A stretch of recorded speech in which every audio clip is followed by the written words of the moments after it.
3日で盗まれた私の恋心勝手に盗んだあなたは恋泥棒だ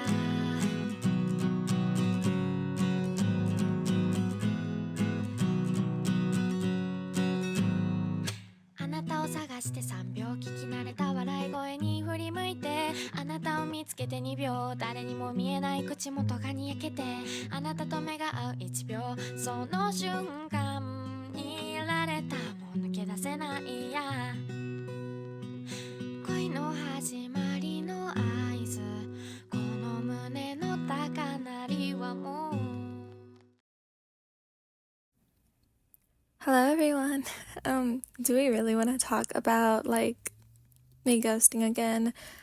So I do want to make an announcement after I wrote the end of this video. Maybe I'll create another video or maybe I'll just talk about it at the end. I'm actually searching for background music right now. Don't mind me. But yeah. So I have decided to say something. I don't know really how to explain it, and I don't want to explain too much right now because again, I just want to enjoy this video and enjoy reading it and recording it and editing it for you. But yeah, so I wrote this last night and I was finishing it this morning. But yeah, I hope you enjoy. That's so loud. Okay, why is it so loud?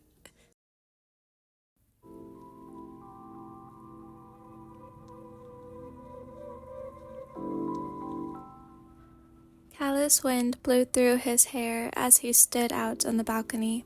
You woke silently. You weren't sure where you were. You were covered in black silk sheets. The 4 pillows, you noted, matched. You took to rubbing your eyes. And when you noticed him, you felt your heart contract. The memories of the past few hours, or perhaps days, depending on how long you'd been here, flooded your head. You leaned forward, bracing your head as a sharp pain sliced through your skull. Here. Your body jerked upward, an instinct at being startled. Just as a bottle of pills came flying toward your face. You dodged the bottle, picking it up once it landed safely behind you. What are they? Aspirin. He stated, his voice cold, but an airy drift countered it as if he were trying to keep his composure still. You glanced around the darkened room, lit by moonlight. Where are we? I can't tell you that. You frowned. Where was the Toya you knew? The Toya whom you had a secret crush on? No. He frowned, his face becoming drab. Your heart sank at the admission. So, you had been wrong. But then, you glanced up, eyes confused and curious. Why would he kidnap you, steal you from your bed in the middle of the night like some conflicted antagonist? Who are you? You wrapped the silk sheets around yourself, shivering. You're cold, he noted. Quit dodging the question. You huffed. Keep your voice down. He hushed, motioning downward with his hand. His hand, oh geez, was much more detailed in this proximity. What? You hesitated, noting the fire in his eyes. Happened. I thought you wanted to know who I was, he snorted, sliding both his hands into the pockets of his jeans. I am in no immediate danger, which means you don't want me dead, and you gave me aspirin for my headache, despite our less than lackluster fight we had a few weeks ago. I'd say you care about me, or at least I mean something to you. That's the only part I haven't figured out. He breathed. I missed that. He waved a finger around his mouth. You always did speak your mind, even with all your trauma. You rolled your eyes. Are you going to answer any of my questions with responses that make sense, or am I wasting my breath? Patience. Now that you never had. You pressed your lips together, eyes narrowing. You're not Toya. He went silent. Then a smile fell to his lips. Small, but jaw-droppingly gorgeous. No. But you know all these things. You speak as if your breath caught and you felt the first moments of tears streak down your face. As if you knew me. Because I did. He chirped, then shrugged. At least Toya did. But you're not Toya? Oh no. He waved a hand. That weakling died a long time ago. He wasn't weak. You bared your teeth. Sure he was. Dabi walked around the room, back and forth. Your eyes widened slightly, and then suddenly a wash of triumph came over you. Toya's right here in the room with us. Dabi raised his brows at you. Where? Do tell. You nodded your head. In front of me. Look in the mirror, Toya. Stop. Dabi narrowed his eyes. You're wrong. I told you before. You're pacing. Toya paced. When he was anxious. You're anxious. I am not anxious. He bit out, marching toward where you were on the bed. He came up to your face, but you didn't flinch. He was there. Small. But there was some part of this Dabi that Toya controlled. They might have been the same, but one and the same meant Toya was one. You're Toya, and you had a feeling ever since your fight he'd been scratching to get out. A small semblance of you hoped it was because of you, but then again that was only wishful thinking. You decided to take a chance. You dropped the sheet from around you and brought your hands up to his face, cupping his cheeks. He flinched and moved back slightly, but allowed you to pull his face back to you, though he was seething as you did so. He was fighting, but not with you. The Toya part of him was reaching out, trying to grasp hold of any part he could. Toya, you mumbled, and Dabi shook, his eyes flashing with irritation. He's not here, I told you. But you wouldn't believe it. He jerked out of your hold and huffed, walking out of the room. Stay here and keep quiet, he said before slamming the door shut behind him. Yeah, like you were just going to listen to him. You'd been knocked out, so you deduced searching for your phone would be useless. But maybe you could figure out where you were by process of elimination. So you stood, wobbled a little, and headed for the balcony. Dabi, Toya, had shut it, and now you opened it again, thankful for the silence. An alley was the view. It offered nothing to you, though it was dirty, and upon leaning over, you could see trash cans and light, a store light. You must be near the street. You gasped when the door to the room opened.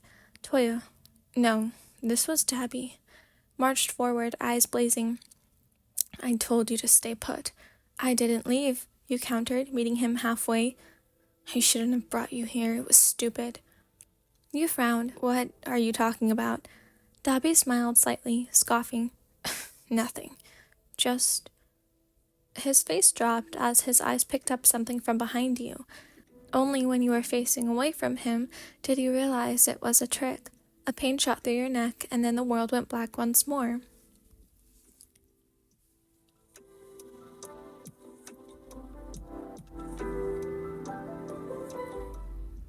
You woke up in your bed, groaning.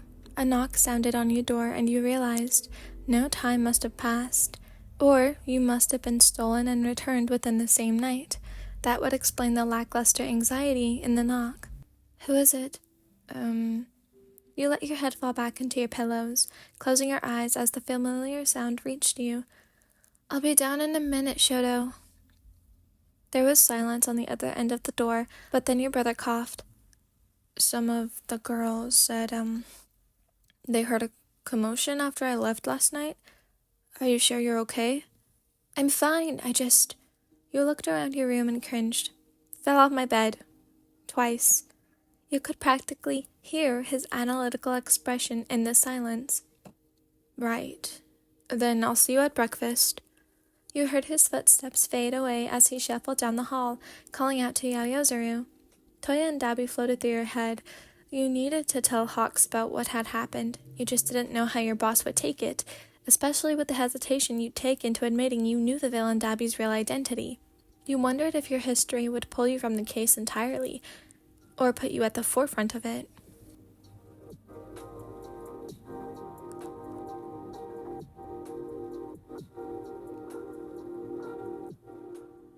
Hawks wanted you to lead them to the hideout Dabi had taken you to, and lead did you. With multiple psychological methods, you were able to recount everything you could, down to the smallest detail, like the type of yellow the lamp glowed on the street and what side the moon was in the sky. It eventually led you right back to the place, but it seemingly had been destroyed. They left, and your heart sank. You were really hoping to reach him, to catch him, and perhaps get to talk to him more. You knew if you just had more time with him, you could get through to him. Are you sure?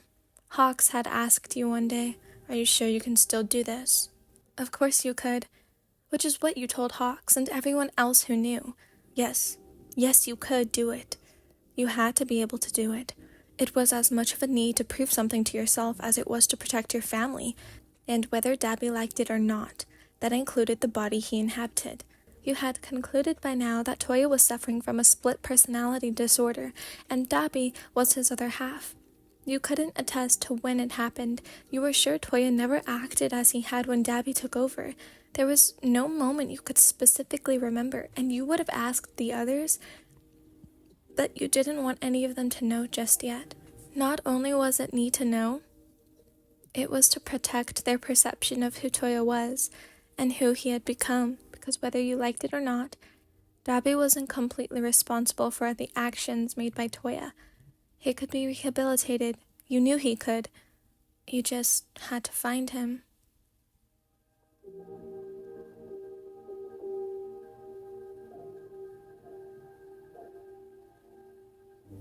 Well, hello everyone. That was the end of the series. I was thinking about writing one more chapter, but then I realized I'd rather just leave it off to your interpretation. So yeah, I'm really happy that I wrote this, and I remember reading, I got a comment, and I remember getting a comment from YouTube, and I was like, I haven't been on here much. I've mostly been on Tumblr writing for Spencer Reed, and so I was like, I haven't clicked on YouTube in a while, and partly it was because I knew if I did, I'd just feel bad, so I kind of just let the notifications pile up, which I'm so sorry for, but I want to say, I will not be posting on YouTube in the near future, partly because I'm just not really into it anymore. I have no real motivation for it. Sometimes, for example, this fic, after going back and watching My Hero Academia again and getting to see Dabi and hear his voice in English and all of that, it just triggered something in me, and I just had motivation to write, I don't know, this story, because I had a dream about it. So that's what I did. But right now, all I feel is writing for Spencer, and I'm in college now, which is crazy because I started this channel when I was a freshman in high school, and now I'm a freshman in college. So that's absolutely insane. And I love every single person that I've met on this app. This app has brought me so much joy, and being able to write and post and record and read, and this was my outlet. After when COVID hit, I had nothing. I was at home all day. I don't know. It saved me, and this community saved me, and each and every one of you saved me. For the people who have been here since my first fic, I don't even know what to say, but yeah, so this is, partly my last video that I'm going to upload, because I have lost motivation. I haven't lost motivation for writing fan fictions. I've lost my motivation for recording and reading and posting on YouTube, mainly because I just have other outlets, and Tumblr has become a big part of that, and I love the people on there, and I want to develop so badly my blog, and it's really fun to me, right? And I used to love reading. I used to love reading these fics because it brought me so much joy, but now I just like writing. And yeah. And I'm not really in the anime community anymore. I think that's really what has brought me out. I'm more I don't even know what I am, to be honest. I don't think I'm really in any community other than like the Tumblr Spencer Reed community, right? But also I've started reading my Bible again, and it's been really, like, it's brought me a lot of joy, and I barely started doing that, I want to say like 10-11 days ago, and I've done it on my own now, which is awesome. Also, I don't want to call them a cult, but I think I almost joined a cult, because I don't know, just talking about it is so crazy to me. But like, I was just, all of my time was with them. If I wasn't doing homework, even if I had homework, I was with them. Like, my Friday night was taken, my Wednesday night was taken, my Sunday was taken, and then I also had Bible studies throughout the week, and then I also was working at that time, so I had no time to myself, and it really felt like I like, not being with them, with the church, it felt like I was losing my connection. Like, if I wasn't doing that, if I was doing something else, it felt like, well, why am I doing this? I could be praying to God. I could be doing so. Like, after I left them, with like much persistence from my mom, because she saw it and she was telling all of her friends at work, and yeah, it was crazy. And that was my first semester in uni, like in university, like, I don't know. Okay, let me stop. This is getting out of hand, but anyways, yeah, so I'm very happy, praise the Lord. I have found him again. I've started talking to him, and I love him so much. Yeah, anyways, thank you for listening to this. My whole ramble. I did want to say one more thing. I don't think I will ever fully get out of my anime and gacha phase. Like, that's just a part of me. I think some part is still gonna be there, like, in my heart, and I will have days where I just randomly say, I want to record a video for YouTube again, and I will, and I'll post it. But I cannot guarantee that it will be soon, or that it'll be constant, because sometimes I just have that motivation, and sometimes it just finds me randomly at night, or in the morning, or on a random Tuesday. With that being said, I loved my journey on this channel, and my mom just got home. So, thank you to everyone. And if you ever find this channel again, welcome home.